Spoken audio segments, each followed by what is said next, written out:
ग्रानो मिनवालो जमदा दुकान पता याद करें। सराइदीन इस्लामी केसर एंड स्टडी सेंटर हनीफुल्ला एंड कुदरतुल्ला दुकान निश्तराबाद बरास्ता मदीना मस्जिद निस सिकंदरपुरा चौक पेशावर। मोबाइल नंबर है 0301 88 91 321। Mobile Dane number 0345 91 47 115। الحمد لله نحمده ونستعينه ونستغفره ونؤمن به ونتوكل عليه ونعوذ بالله من شرور أنفسنا ومن سيئات أعمالنا.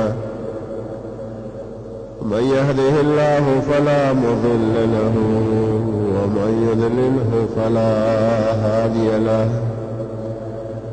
ونشهد أن لا إله إلا الله وحده لا شريك له. ونشهد أن محمدا عبده ورسوله. أما بعد فأعوذ بالله من الشيطان الرجيم. بسم الله الرحمن الرحيم. إن الدين عند الله الإسلام ومن يبتغ غير الإسلام دينا فلن يقبل منه. إن الله وملائكته يصلون على النبي يا أيها الذين آمنوا صلوا عليه وسلموا تسليما. اللهم صل على محمد وعلى آل محمد كما صليت على إبراهيم وعلى آل إبراهيم إنك حميد مجيد. اللهم بارك على محمد وعلى آل محمد كما باركت على إبراهيم وعلى آل إبراهيم إنك حميد مجيد. الله پاک خالق و مالک دی. تمام مخلوق الله پیدا کړی دی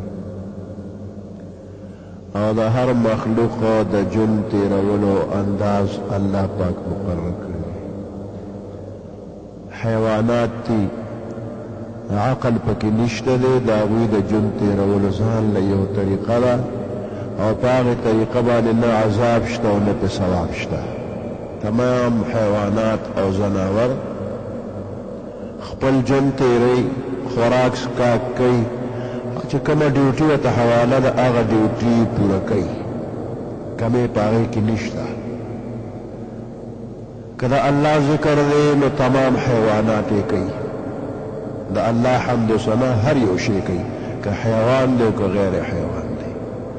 او که د انسانانو خدمتونه پې ورباندې دي نو هغه خدمتونه هم دا حیوانات پوره کوي، بیا هم نه وله ثواب شته نه وله عذاب شته. پیران دی هغوی ځان له یو ماحول دی، عبادات په هغوی لازم دی او ثواب عذاب ورله شته. خو دې پیرانو لپاره مستقل چېرته پیغمبر نه دی راغلی. انسانان دي چې الله پاک وله عقل، فکر، سوچ، سمج ورکړی دی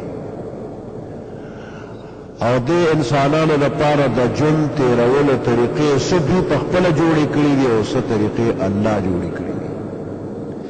نو الله چې وله کومې طریقې جوړې کړي هغې کې د دنیا هم خیر دی او د آخرت هم خیر دی. او انسانانو چې ځان له د ژوند تېرولو کومې طریقې جوړې کړي دي نو کله به ورته فایده او کله به نقصان وي، اکثر به نقصان وي. د انسان سوچ فکر محدود دی، یو حد کې غیر چاپیره بند دي. نو یو ځای پورې نظر لګي بل ځای پورې نظر نه لګي، چې څه ویني هغه ورته فایدې ښکاري، خو چې هغه کوم څیز په نظر نه راځي نو له هغې نه غافل دی، هغه فکر نشي کولی. نو انساني فکر کمزور دی، محدود دی، په دې چې کوم نظام جوړېږي هغه نظام کې د دوی تاوان دی. الله پاک یو نظام جوړ کړی دی او دغه نظام له نوم ایښی دی دین اسلام. د انسان زندگی سپک عبادات تی، سپک معاملات تی. عباداتو کې لمونځ دی، روژه ده، حج دی، زکات دی، دا عبادات دي. نو یوازې دې عباداتو ته دین اسلام ویل ټیک نه دي. دا خلال چې الله پاک پیدا کړل نو په دې کې حرکت راوسته او د هغه حرکت نه وروسته د شپې او د ورځې نظام روان شو. د شپې او د ورځې نظام د دې ځمکې او د اسمان پیدا کېدو نه پس شروع شو. نو بیا شپه ورځ تېرېده، شپه ورځ به ختمېده، نو خاص مقدار چې تېر شي نو د سپومۍ نظام یې ورسره روان کړی دی. سپومۍ د دې ځمکې نه چاپېره حرکت کوي. نو 28 ورځې پس د دې یو چکر پوره شي. د سپومۍ چکر د دې ځمکې نه 28 ورځې پس پوره کېږي. یو کم دېرشمه دا پکې پټه سپومۍ نه ښکاري، بلکل یو ځای کې نه ښکاري. نو کله 28 او کله یو کم دېرش، نو دا 28 او یو کم دېرش تېر شي نو ورپسې دېرشمه 29 یا 30 شپه تېره شي نو بله بیا گردش بل شروع شي. نو دې سره د میاشتو نظام شروع شو. د ځمکې او د اسمان پیدا کېدو نه وروسته د دې حرکتونو نه پس شپه ورځ او شپه ورځ نه پس میاشتې شو. الله پاک دا نظام برابر کړي چې ټول کال 12 میاشتې وي. ان عدة الشهور عند الله 12 شهرا في كتاب الله يوم خلق السماوات والارض. بشك شمير د میاشتو ان عدة الشهور عند الله دا الله پني 12 شهرا 12 میاشتې. فکم رس چې ځمکه اسمان الله پیدا کړ 12 میاشتې مقرر کړې. اوس دې میاشتو کې سپیرواله پکې نشته، بختورواله پکې شته. خو دا چا بختورواله کم نه او چا بختورواله زیات ته سپیرواله په یو میاشت کې په یو ورځ کې نشته. نه په وختونو کې سپیرواله شته، نه په ورځو کې شته، نه په میاشتو کې شته، نه په کلونو کې شته، نه په ځایونو کې شته. په اسلام کې سپیرواله بالکل نشته. البته برکت پکې شته، بختورواله پکې شته، خو چېرته کم او چېرته زیات. نو په دې 13 میاشتو کې 4 میاشتو ته فضیلت ورکړی شوی دی. رمضان پکې دی، نو دا رمضان د روژو برکت ته پکې، قرآن پکې نازل شوی دی، آسماني کتابونه پکې نازل شوي دي. د حج میاشت دی، نو هغې کې د حج فضیلت او برکت دی. دا دې دا مطلب نشو چې دا 4 پکې بختوري دي، دا مبارکي دي، قابل احترام، دا نور بې برکته دي، دا سپیري، دا نشته پکې. بختورواله برکتونه راغلل پکې، خو دې نورو کې سپیرواله بې برکتي نشته. د جاهلیت په زمانه کې کافرانو به جنګونه کول، یو قوم په بل قوم باندې به حملې کولې، جنګونه به کول. خو د دې 4 میاشتو احترام به هغوی کو، کافرانو به هم د دې 4 میاشتو قدر کو، دې کې به جنګ نه کو. محرم میاشت ده، د اسلامي کال لومړنۍ میاشت ده محرم ده. نو په دې محرم کې به کافرانو جنګ نه کو. کافر سره جنګ کوي، خو محرم کې نه. نو کله چې به د یو قوم په بل قوم باندې غلبه راغله، جنګ به یې زړه غوسته، پوهېدل چې دې وخت کې ته ګټه کوي، دوی به سرلاندې وي، موږ به پې باندې یو. دا محرم نه سي، دا ورپسې محرم سي. نو د محرم میاشت به د سره بدله کړلې کافرانو. کله به کال کې یو میاشت د سره زیات هم کړه، 12 میاشتې د کال شوې. د دې کافرانو دا کارونه پکې کول. محرم به بدله کړله، ورپسې سفره ده، دا سفره به محرم وي. دام نه ورپسې ربیع الاول نه به محرم جوړ کړو. کومې پورې چې غلبه به حاصله نه شو، نو میاشتې به یې بدلولې راغله. د اسلامي شریعت دا شی ومنه که د میاشتو نومونه مه بدلوئ. دې کې دومره اړې ګړې راغلو چې د پیغمبر علیه اسلام زمانې نه مخکې د ذوالحجې میاشت د سره روکه شوې او بدله شوې وه. حج به کومه میاشت کې کوو نو د دې خلکو د ردو بدل نه ولې د حج میاشت بدله شوه پیغمبر علیه السلام چې په کوم کال باندې حج کو قدرتي نظام ذوالحجې ته په خپله رارسېدلی نو د بختورو میاشتو به احترام کوو او څه میاشتو له د جاهلانو د ځان نه څه روایات جوړ کړي دا د سفر میاشت دې ته به سپوره میاشت وي د سفر میاشت دا سپیره ده دې کې غمونه دي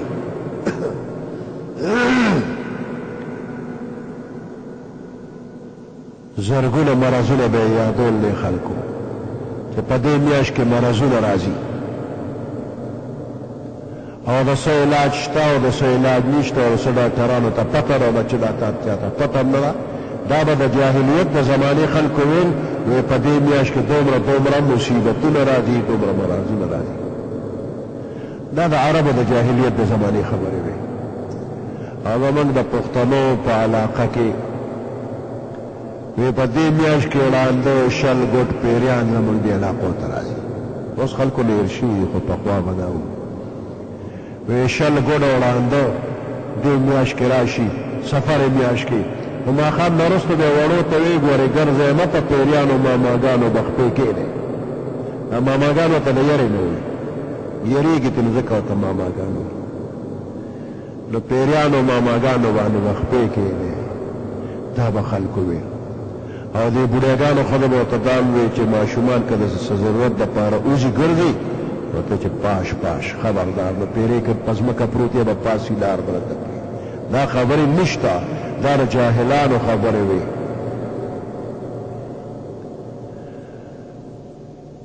دې میاشت کې پیغمبر علیه السلام باندې بیماري هم راغلې وه نو بیماري زیاته وه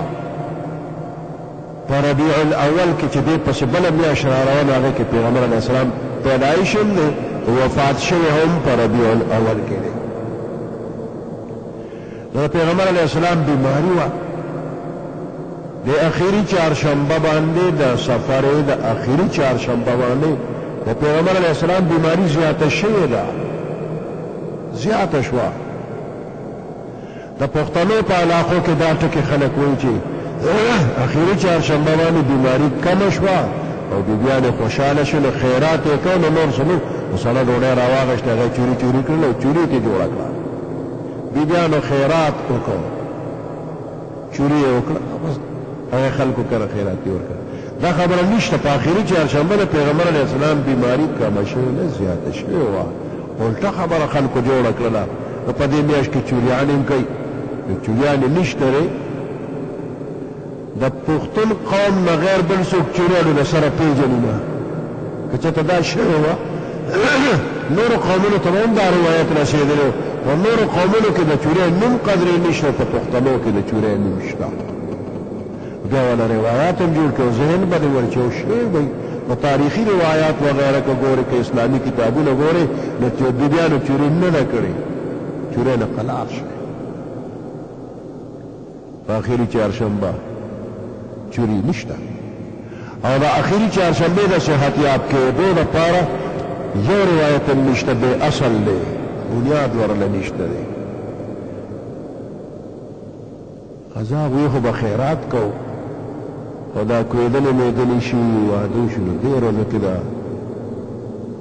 دوستان یو بل کره لېږل کې د دې خواړو اصل نشته دی چوري پخه شوله تیاره شوله او جینۍ کوېدل شوې نو دا به هغوی کره ولېږي او چې واده شو نو بیا به یې مور پلار په هغه کې نو جینۍ کره به ولېږي نو دا چوري پکې هم نشته نه د خیرات چوري شته نه د غم خادی چوري شته خو د جاهلیت د زمانې خبرې په خلکو کې چې یو ځل ننوځي نو بیا ترې وتې نه شي دا میاشته مبارک ده په دې کې د خیر کارونه شوي دي نو جاهلیت زمانې خلکو به دې ته سپېره وي خو پیغمبر علیه السلام دې له نوم ایښی سفر المظفر سفر المظفر مظفر د کامیابۍ میاشت ته وایي په دې میاشت کې واده خادي هم ښه دي د خیر کارونه پکې هم ښه دي او د شر پکې هېڅ هم نشته دی خو د جاهلیت د زمانې خلکو به دې ته سپېره ویل یو به دا یادول چې یو سړی که چا مړ که نو دا قبر کې چې کېږدي نو بیا د دې مړي دا سر چې دی نو دا د دې نه یو مرغۍ جوړه شي د مړي د سر نه مرغۍ جوړه شي دا ګونګې یادوي او دا کور ته راشي په بلې کښېني او د دې مړي د سر نه چې کوم مارغه جوړ دا مارغه چغې وي اسقوني اسقوني زه تږی یم او ماله اوبه راکې ماله وي څو پورې چې خلکو د هغه بدل لیر شي دا مرغۍ به کور ته راځي دا هم د جاهلانو خبرې وي د مړي د سر نه مرغۍ جوړه شو کور ته راځي چې زما بدل واخلئ نو بیا د مړي وارثان که بدل یې دا شیطاني خیال دی بدل اغشتل په ځای باندې خو د شریعت کې د معاف کېدو خبرې مشته معافي وکړي یو بل ته فساد مه جوړئ دا خو شیطان د فساد یو خبره جوړه کړه چې مړی کور ته راځي بدل مې والی کله بیا دا وي چې یو مار جوړ شي هغه د انسان په دې خېټه کې دننه په دې کولمو چکونه لګوي وایي دا هم سفره ده دا هم سفره ده مار په انسان کې ننوځي نو که ننوته او ټک یې ورکړو د زهرو ډک دی که بهر یې ټک ورکړو که دننه یې ټک ورکړو مړه به شي دا ټولې خبرې ګډې وډې دي نو هغه خبرې به منل پکاري کوم چې پیغمبر علیه السلام کړي دي کوم قرآن موږ ته کړي دي نو قرآن او حدیث کې زموږ په شریعت کې د جاهلیت خبرې نشته د دې نه د خدای ټول مسلمانان بچ کړي سبحان ربك رب العزة عما يصفون وسلام على المرسلين والحمد لله رب العالمين الحمد لله نحمده ونستعينه ونستغفره ونؤمن به ونتوكل عليه ونعوذ بالله من شرور أنفسنا ومن سيئات أعمالنا من يهده الله فلا مضل له ومن يضلله فلا هادي له ونشهد أن لا إله إلا الله وحده لا شريك له ونشهد أن محمدا عبده ورسوله أما بعد فأعوذ بالله من الشيطان الرجيم بسم الله الرحمن الرحيم إنما المؤمنون إخوة إن الله وملائكته يصلون على النبي يا أيها الذين آمنوا صلوا عليه وسلموا تسليما اللهم صل على محمد وعلى آل محمد كما صليت على إبراهيم وعلى آل إبراهيم إنك حميد مجيد اللهم بارك على محمد وعلى آل محمد كما باركت على إبراهيم وعلى آل إبراهيم إنك حميد مجيد دا الله پاک بشمیر مخلوقات تی او په دې بشمیر مخلوقاتو کې د ټولو نه ډېر زیات قدر او عزت الله دې مؤمنانو له ورکړی دی او ټول دنیا کې هر ځای کې چې مؤمن وي نو د بل مؤمن سره د مینې محبت او د همدردۍ سلوک به کوي ټول دنیا مسلمانان وروڼه دي انما المؤمنون اخوة ټول مؤمنان یو بل سره وروڼه دي او دا تمام دنیا مؤمنان داسې دي کجسد واحد لکه د یو انسان یو بدن که انسان د خپې دا قچه ګوته خوږ شي نو د سترګو نه د قچه ګوتې پورې فاصله ډېره زیاته ده خو د دې قچه ګوتې درد د سترګو ته محسوسېږي او دا سترګې ټوله شپه بیداري وي خوب نشي کولی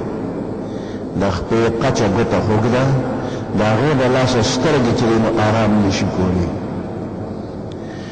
او که سترګې خوږ وي نو دا ټول بدن ورسره هم بیا بیدار او په تکلیف کې وي اشاره پکې دی ته چې د دنیا په یو سر او که په بل سر مؤمنان وي یو ته تکلیف وي نو بل به پرې خفه کېږي بل به دردېږي کوشش به کوي چې د دغه مؤمن او د دغه مسلمان هغه تکلیف ختم کړي او دفع کړي د مؤمنانو صفتونه الله پاک قرآن کې پیغمبر علیه السلام احادیثو کې بیان کړي دي چې یو مؤمن بل مؤمن لا په ځان باندې ترجیح ورکړي، ځان به رسته کوي د خیر ښېګړې په کارونو کې د فایدې حاصلولو کې ځان به رسته کوي، بل مؤمن به د ځان نه مخکې کوي. بل مؤمن د ځان نه ښه وګڼه او د هغه ضرورت د ځان نه اهم وګڼه، ستا ضرورت به رسته شي د بل ضرورت مخکې کا. د پیغمبر علیه السلام صحابه کرامو په دې باندې ډېر ښه طریقې سره عمل کړی دی. یو ځل میلمانه پیغمبر علیه السلام ته راغی، نو پیغمبر علیه السلام ملګرو ته وویل چې دې مېلمستیا به څوک وکړي؟ یو صحابي ویې ته وکړم کور ته چې تللي نو په کور کې د هغوی کره د مېلمه د مېلمستیا لپاره څه نه خوراک څښاک داسې نه و. څه لږ غوندې خوراک و، نو دې صحابي د خپلې بیبي سره سلا مشوره وکړله چې دا خوراک خو لږ دی، نو که مېلمه ته یې کېږدو زه هم خورم او دوی هم خوري، نو دا مېلمه به وږي پاتې شي، د دواړو کسانو پوره کېږي نه. هغه زمانه د ډېوې وغیره وه. ماسخوتن ناوخته مېلمه ځان سره کېنه او د ډېوې باتې د صحیح کولو په بانه باندې ډېوې مړه کړه. باتې سمې را سمې نه جانه بس مړه شوه، تیاره شوله. او دوی مېلمه ته وویل چې یاره زما انتظام نشته، خو به تیاره کې به خوراک کوو.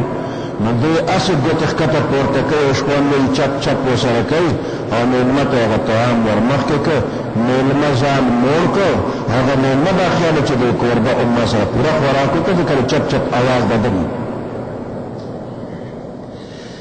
دغه ځای کې د ده نه غیر او د الله نه غیر بل څوک خبر نه دي. الله خبر دی، دوی خبر دی چې د ځان نه هر پاتې کړ او بل مېلمه مسلمان ورور هغه یې موړ کړ.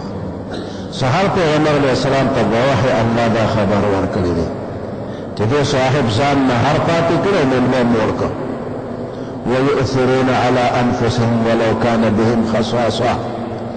ترجیح ورکوي بل ورور مسلمان ته اگر که په ده خپله لږه تنده ده، هغه لږه تنده په ځان برداشت کوي، خو بل یې موړ کړ. دا یرموک غزا وه، ډېره سخته ګرمي وه، ګڼ صحابه کرام په هغې کې وو. یو صحابي چې کله جنګ قلار شو نو اوبه ځان سره واغوښتې او د تره زوی په دغه جهاد کې شامل و. نو میدان کې ګرځي چې د تره زوی نه که چېرته زخمي وي اوبه غواړي چې اوبه وله ورکړمه. نو د تره زوی زخمي حالت کې ولید او هغې اوبه غوښتې، ډېر زر ورغی اوبې ورته نږدې کړې، هو دا اوبه واله اوس کا. د تره زوی اوبو ته خوله کول چې دغه وخت کې خوا کې بل یو زخمي آه وکړه او اوبې غوښتلې، دوی ما پرېږده دقې صاحب له ورشه، دا اوبه هغه له ورکړه. دا د زنکدن تنده ده او ډېره سخته تنده ده، خو د دې زنکدن په وخت کې بل غیر د ځانه مخکې که ما له مه راکړه دې ورور له مې ورکړه. او چې کله هغه ته ورسېد او هغه خولې ته اوبه نږدې شولې، په دغه وخت کې خوا کې بل زخمي آه کړی، نو هغه یې ما نه مه راکړه دې بل له ورکړه. چې بل له ورسېد هغه روح پرواز وکړ، وفات شو. چې واپس دله راغی نو ده سان ووته او چې د خپل تره زوی ته اخر کې رارسېد هغه پرواز وشو. درې واړه د دنیا نه تګې لاړل، خو د ځان نه بل مخکې کړ. ويؤثرون على انفسهم، داسې وخت کې د زنکدن وخت کې هغوی ترجیح ورکوي بل مسلمان له په ځان باندې. دغه احساس او دا جذبات په دې صحابه کرامو کې وو، په ټوله دنیا د هغوی بادشاهي وه. الله د ټولو مسلمانانو کې دغه احساس پیدا کړي. د مسلمانانو یو بل باندې حقونه دي، ځان به رسته کوي او بل له به ترجیح ورکوي. مسلمان چې مسلمان سره ملاقات وشي، دقه وخت کې د دوی په یو بل باندې حق دی. دوی به یو بل ته سلام کوي، دواړه به سلام کوي. خو چې کوم یو ابتدا په سلام وکړه نو د ده ثواب به ډېر وي په نسبت د هغې بل، رنبی سلام کول دا سنت دی او جواب ورکول واجب دی هر موقع کې د فرض د واجب ثواب د سنت نه زیات وي خو په دې موقع کې د سنت ثواب د فرض او د واجب نه زیات دی ابتدا بالسلام دی کې عاجزي ده دا چې یو بنده نه کوي چې بل مسلمان ته مخامخ شو سترګې لاندې ګوري چې د دې سلام وکړي نو جواب وکړي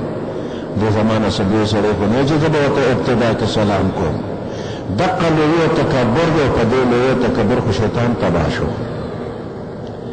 نو کتا نه کشر دی کتا نه مشر دی کدا وړې درجه دی او کدا لوی درجه دی په ابتدا بالسلام تکوا پیغمبر علیہ السلام په هر چا باندې په سلام کې مخکې شوی دی چې څوک به مخامخ کېدل نو پیغمبر علیہ السلام په ابتدا بالسلام کولا صحابه کرامو ته د مخکې کېدو موقع به هم ورکولې په ابتدا بالسلام د پیغمبر علیہ السلام کولا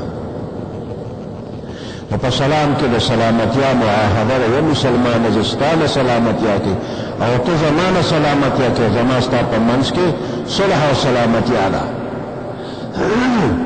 او دا د کامل مؤمن صفت دی المسلم من سلم المسلمون من لسانه ويده کامل مسلمان هغه دی چې بل مسلمان د جبې او د لاسو د ضرر نه بچو یو مسلمان که د بل مسلمان نه مشوره غواړي نو دا مشوره ورکوونکي بنده دې د ښه سوچ فکر کوي چې زه کومه مشوره ورکوم نو دا د ده دپاره فایدې والا ده که نقصان والا نو د نقصان مشوره به چرې نه ورکوي د فایدې مشوره به ورکوي چې دا هغه ته خیر ورسېد دا شوله لکه د ده د طرف نه دا صدقه وشوله دل د صدقې ثواب ورکېږي په دې صحیح مشوره باندې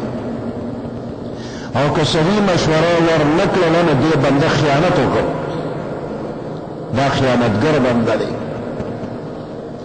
او چا چې څومره خیانت وکړي نو د قیامت پر ورځ به په حق او جنډه لګېدلي وي دوکهباز او خیانتګر بنده دې به داسې په څلورګولي وي مسکور به رواني نیغ به نه روان پس مکه مسکور به رواني په څلورګولي او وروسته به درته جنډه لګېدلي وي او خلک به یې پېژني چې دا د فلاني د فلانۍ دوکې جنډه ده دا نښه ده د دې چې دا په دنیا کې د دوکه کوله دې دوکهباز و نو مشوره چې چا وغوښتل دې کې به خیانت نه وي مثال په طور باندې یو سړی کور اخلي یو ځای کې کور صحیح کړ نو بل یو دوست دی ورور دی نو هغه ته چې وروره د فلاني ځای کې دا کور اخلم نو زه اخلم ښه دی که ښه نه دی اوس ده چې دی کور ته وکتل دا کور خو ده ته ډېره اعلی ښکاره شو اوس ته د هغه زړه توروي نه مه اخله ګاونډیان خراب دي وروسته به ستومانې جاړې به بیا وانخلې داسې خبرې وکړي چې د هغې ته زړه تور کړه په خپله پې ورغې اوس یې ماله راکړه ده دوکه وکړه د ورور سره هغې د دې کور نه منې کړ ځان له یې په خپله واخېسته نو دا سړی خیانتګر شو خیانت او دوکه وکړه د قیامت پر د دې په څلورګولي وروسته به یې ورته جنډه او دوکې لګولي وي مثال په طور یو خبره شوه داسې ډېرې خبرې راغله شي بنده به چا نه مشوره غواړي هغې به غلطه مشوره ورکړي د هغه کار کې به د هغه ښېګړی او دی یې د هغې نه منې کړي په خپله پرې ورشي دا ځان تېکي دا بنده دوکهباز شو ده خیانت وکړ نو د مشورې په وخت کې د بل مسلمان ته صحیح مشوره ورکړي د فایدې به ورکړي د نقصان به نه ورکړي مسلمان بیمار شو په بل مسلمان باندې دا حق شته چې دی به تپوس پوښتنه کوي بیمار پرسي دا سنت طریقه ده پیغمبر علیه السلام دا په ګاونډ کې د کافر تپوس هم کو د ډېرو یهودیانو تپوس دپاره پیغمبر علیه السلام تللی دی یو هلکو یهودي هلکو پیغمبر علیه السلام یې تپوس نه لاړه کټ کې پروت و پلار ورته د تورات تلاوت کو مسلمانان بیمار ته د قرآن شریف تلاوت کو نو هغه ته پلار سر ته ناست و او د تورات تلاوت یې ورته شروع کړی پیغمبر علیه السلام ورغی تپوس پوښتنه وکړه هغه تپوس پوښتنه وکړه او دغه وخت کې دعوت د اسلام هم ورکړه مسلمان شه کلمه ووایه هغه هلک داسې مخ واړه پلار ته وکتل پلار یهودي په دغه وخت کې الله رحم وکړه هغه ورته د پیغمبر علیه السلام خبره ومنه اجازت یې ورته وکړه او هغه هلک کلمه وویله مسلمان شو پیغمبر علیه السلام واپسو کې ملګرو ته وایي چې الحمدلله زما په وجه باندې دا هلک د جهنم نه خدای بچ کړ نو تپوس پوښتنه د یهود هم شوې ده د ابو جهل غوندې غټ کافر تپوس پوښتنه پیغمبر علیه السلام کړې ده په ټوله دنیا کې کافران خو به ډېر زیات وي او وي به خو درجه د کفر د ابو جهل د ټولو نه زیاته ده د موسی علیه السلام په زمانه کې فرعون غټ کافر خو دغه فرعون چې کله په سل ډوبېده نو اخر کې هغه آمنت برب موسی و هارون زه د موسی علیه السلام او د هارون علیه السلام په رب ایمان راوړم بني اسرائیل چې په کوم رب ایمان راوړي خو په هغه ایمان راوړل اخر کې هغه ایمان کوي جبرائیل علیه السلام خطر راوغشته خولې کې ورته ور وتپله خولې ولا بم که چې بې وخت ایمان مه راوړه قبلېږي نه دې وخت کې ټول تېر دي در باندې دا د موسی علیه السلام د زمانې فرعون غټ کافر خو د ده نه د غټې درجې کافر ابو جهل دی ځکه زمونږ د پیغمبر علیه السلام درجه د موسی علیه السلام نه زیاته ده نو د موسی علیه السلام د دشمن نه زمونږ د پیغمبر علیه السلام دشمن هم په درجه کې ډېر اوچت دی ابو جهل چې کله مړ کېده نو هغه شوی بدر میدان کې زخمی حالت کې پروت ته دوه ماشومان والدي عبدالله ابن مسعود رضی الله تعالی عنہ پیغمبر علیہ السلام ولیږه د ابو جهل حال یې راوړه عبدالله ابن مسعود په میدان کې وګرځېده ابو جهل یې معلوم کړ ابو جهل د خپلې زمانې غټ بدماشو خلک به ترې یېرېدل خو عبدالله ابن مسعود وایي دغه وخت کې ته زه نه یېرېدم زما زړه کې هېڅ قسمه یېره عدمه نه وه ورلمه دا ابو جهل دغه وخت نخرباز دی عبدالله ابن مسعود ته وایي ګډبه ګټه چا وکړه دی ګډبه نه و خدای ته راټوکې نه ګډبه ګټه چا وکړه هغه ته وایي ګټه الله د الله رسول وکړه وایي څه له راغلې دې له رالم تا نو سر پرې کومه وایي ښځه دوه خبرې درته د اخري وخت کې کومه چې زما سر پرې کې نو دا به د نورو سردارانو د سرونو سره پروتي زما دا سر به داسې د اوږو سره پرېږدي چې دا غټ ښکاري چې نورو سردارانو سرونو سره پروتي دا پکې د غټ سردار سر ښکاري دا غرور او تکبر دی اخر وخت تکبر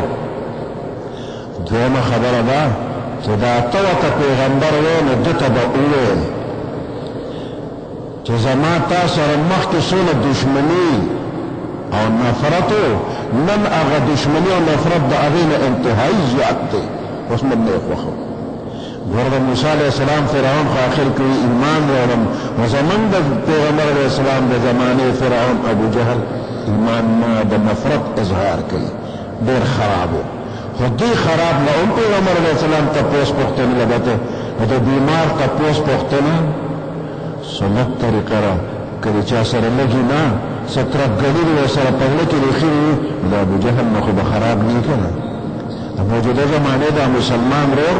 که ډېرې د سره اختلاف دی د ابو جهل عمره خراب نه دی نو تپوس نه ورشه زموږ پښتنو کې کله شیطان کار وباسي په دوو کسانو یو بل سره اختلاف راشي نو وایي که مړ شم نو فلاني ته مې مخ په کفن کې نه ښیه دا د ابو جهل نه غټه درجې ته رسېدلي دي دا مه وایه که مړ شم نو فلاني ته مې مخ کفن کې مه ښیه زما جنازې له دې نه راځي ما ته یې مه راپرېږدې او وروسته دا جاهلان خلک هم وصیت یې کړی دی مه یې پرېږده دا وصیت غلط دی ورورولي قایمه که انما المؤمنون اخوة مؤمنان خو ټول ورورونه دي ټول مؤمنان ورور ته آخر کې ما ته مړه کړو مخ مې ورته مخ او جنازې له مدینې کمر شغې جنازې له نه ځم نو دا مسلمان که ډېر هم خراب شم د ابوجهل درجې ته خو نه رسي نو ده تپوس پوښتنه او د سمدم مسلمان تپوس پوښتنه لازمي ده وی کا ثواب پکې شته یو بنده چې د ثواب په نیت باندې د بل مسلمان تپوس پوښتنې له لار د سحر په وخت کې لاړو نو ماښامه پورې د رحمت فرشتې راشي او بیا زره او د مغفرت دعاګانې دې بنده لپاره غواړي په جنت کې ونه باغ هم جوړوي او که د ماښام تپوس پوښتنې له لارې نو تر سحره پورې او بیا زره فرشتې مغفرت دعاګانې غواړي یوه فرشته چې ورته دعا کې دا هم ډېره ده خو دا اویا زره فرشتې ستا د عزت لپاره الله رالیږي که دا یو بل رانه لیږي نو د الله مهرباني څه کمه خو نه ده خو د دې بنده عزت کې نو دا اویا زره فرشتې الله رالیږي دا پخواني بزرګان د ثواب دپاره ډېر حرص به یې کوو په اوړي کې ورځ لویه ده نو د اوړي به د سهار تپوس نه تلل او د ژمي شپه اوږده وه نو د ژمي د ماښام تپوس پوښتنې نه تلل د بیمار تپوس سنت طریقه ده او د دې ځان له مستقل آداب دي هغې آدابو باندې عمل وکړه چې چا تپوس نه ورشي نو هغه ته ووایه امید د خدای به دې جوړ کړي کمرینو ام تا ته څه پته لګي چې دې عمرې خو که علامه ده چې مړینو ام ووایه خدای به دې جوړ کړي فلانی ستا نه ډېر بیمار و ګوره هغه دغه څنګه تکړه دی الله جوړ کړه تا به هم جوړ کړي فلانی بیمار هم جوړ شو فلانی هم جوړ شو ته د هغوی نه څه ډېر بیمار خو نه تا به خدای ښه کړي په دې خبرو د ده زړه ښه شو او د دې بیمار دعاګانې قبلېږي نو تا ته چې ما ته هم دعا وکړه ستا دعا قبلېږي ما ته دعا وکړه تا به ورته وي ما ته وکړه ته هم ورته وکړه او تا ته دې دعا وکړي دې بیمار سره ډېر مختصر وخت کښېنه د هغه ته به تسلي دې وشي او بیا دعا وکړه روان شه دې ډېر مه کښېنه ځکه کله کله د دې بیمار بعض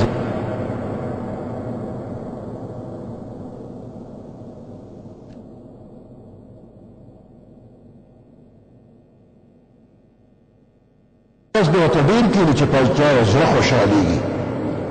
چا سره طبیعت لګېدلی دی او په هغه خوشحالېږي دی ورته کښېني عبدالله ابن مبارک رحمت الله علیه یو لوی بزرگ دی د امام بخاري استاذ دی د امام ابو حنیفه رحمت الله علیه شاګرد دی بیمارو خلک تلل او راتلل تپوس نه تلل واپس به تلل یو سړی ناست هغه نه پاڅېده ډېر خلک تلل او راتلل او دا یو په ځای ناست دی عبدالله بن مبارک دې به کله پاسې چې لږ ځان له شمه خلوت کې شم چې خپلې تقاضې پوره کړم نو دې لږ ساعت پچې حضرت یو خو دې بیمار ته د بیمارۍ تکلیف وي یو دا مېلمانه ګڼ شي زیو راځي نو دې نه ورته تکلیف وي خو خالي نه چې دا ور بند کړمه هغه ته یو بند دی که خو د بهر نه یعنې ته اوزه چې د بهر نه یې بند کړي نو کله کله د بیمار مزاج داسې چې هغه تنهایي غواړي نو په بیمار بوج مه جوړوه بیمار وفات کېږي دغه وخت کې به ورسره څه طریقه نو دا کم حاضر کسان چې دي د اخري وخت کې دی به سره وی لا اله الا الله لا اله الا الله لا اله الا الله محمد رسول الله اشهد ان لا اله الا الله دا کلمې دی وی سره نو دا بیمار چې دی نو دیم په اخر کې لا اله الا الله محمد رسول الله بس نور سره خاموش چیر مکه بس هغه کلمه ویل اخر کې او دا چا چې اخر وخت کې په جبه دا کلمه راغله چې لا اله الا الله نو دخل الجنه دی الله جنت ته وایي بس دې نور مه چیرې هغه کته چې تر نوره خبره وکړه نو هغې نه پس ورته بیا کلمې شروع کړې لا اله الا الله خدای مریض ته د اخر وخت کې داسې ورته څوک نه چې بابا کلمه ووایه بابا کلمه ووایه تا مه وایه ځکه دې وخت کې د بابا حالت انتهایی خطرناک دی، ډېر تکلیف دی. شاید چې دې ستا خبره اوري نه او دې تا ته څه بل څه ووایي، ده ستا د کلمې دا خبره نه ده اورېدلې، دې بل څه ووایي، بیا به زړه کې افسوس چې نه دا ده څه ووایي، اخر یې خرابه شوه. نه به یې خرابه. امام احمد رحمت الله علیه بیمارو او پر اخر کې د ځنکدن غوندې حالت ته راغی. بچی ورسره ناست دي، زامن ورته وایي بابا ووایه چې لا اله الا الله ووایه. هغه وایي لا نه لا نه. بچی حیران شو چې بابا اخر کې کلمه نه وایي. موږ ورته چې کلمه وایي نو بابا کلمه نه وایي. ډېر خفه شو. لږ ساعت چې تېر شو نو د بابا ځنکدن ختم شو، ټیک ټاک شو، حالات ښه شو، جوړ شو. د شیطان طرف اخري وخت پته لګي نه، خو چې کله سختي راشي نو دا شیطان وایي جوړ دا اخر وخت دی چې ایمان ته نه واخلمه، د ایمان یې د دنیا نه رخصت کړه. چې د بابا حالت ښه شو نو دا بچي ویل راغلی بابا تا ته خو موږ وایو چې کلمه ووایه نو تا وایې چې لا نه، نو دا دې ولې نه ویله کلمه؟ هغه ته یې نه مې لیدلې او نه مې ستاسو خبره اورېدلې ده، ما خو تاسو لیدی نه او ما ستاسو خبره هم نه ده اورې چې ما ته وایي چې کلمه وایي. دا تا چا ته وایي چې لا نه؟ وی شیطان راغی حمله را باندې کوله، وی راته وایي چې احمده د خپل علم په وجه باندې زمونږ د پنجې نه بچ شولې، وی دی راکې غرور او تکبر پیدا کوي. ما ورته چې لا نه اوس هم درنه نه یم بچو، لا نه لا نه بچ نه یم، اوس هم را باندې حملې کوې، لا نه. وی دا خو ما هغه سره خبرې کولې، نه مې تاسو لیدلي او نه مې ستاسو خبره اورېدلې ده. ګوره دې دی که هغه بل چا سره خبره کوي د بچو ذهن کې راغله چې بابا څه وایي. نو که تاسو هم چا سره ناست نو دا به ورته نه چې بابا کلمه ووایه، هغه یې نه نه ته یې دی ما ته هغه بل څه ویلي. اخري وخت کې که غلطه خبره د خولې نه وته نو معاف د بنده. که تاسو چا نه غلطه وورم د هغې پرچار به هم نه کوئ چې فلانې مړ کېدل هغه خو داسې غلطه خبره کړې وه. دا د بېهوشۍ حالت دی، دا د تکلیف وخت دی، بنده په ځان نه دی پوه شوی، په دې مې ولې نه دی ګناهګار نه دی. نو دا د کلمې تلقین دا د جمدو خلکو ذمهواري ده، دا د دې مړي حق دی په دې باندې. دې نه پس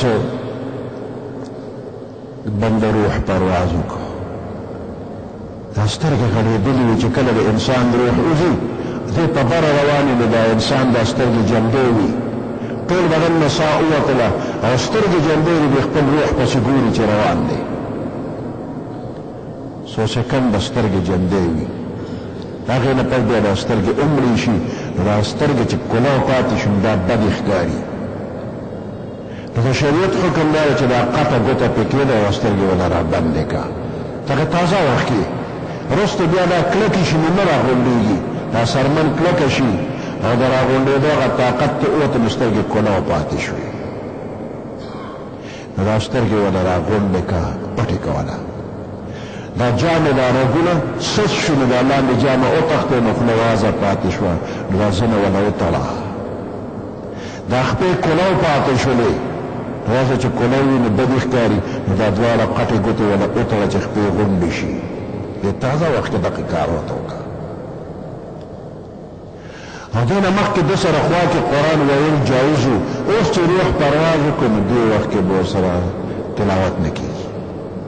تلاوت د قرآن بل. او که یو بیماره ښځه ورسره ناست نه نو دغه ځای نه پاس شي، حیض والا ښځه، نفاس والا ښځه هلې ته نه پاس شي.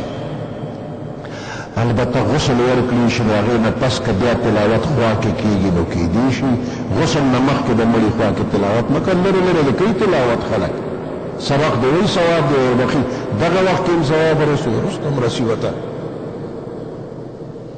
دې نه پس غسل او کفن او جنازه وغیره وغیره دا ټول د مسلمانانو په یو بل باندې حقونه دي چې د بل حق د ادا که ستا حق به ادا شي او د الله د طرف نه اجر او ثواب به هم ملاویږي. خو دا تا خپله ذمهواري وکړله ذمہواری دی پوره کړه د دې به په چا باندې احسان نه کړی و بیمار تپوس وشي د هغه خدمت وشي په چا باندې احسان نه د الله احسان په ځان ومنه چې مال توفیق راکړه دا کارونه وکړه سبحان ربك رب العزة عما يصفون وسلام على المرسلين والحمد لله رب العالمين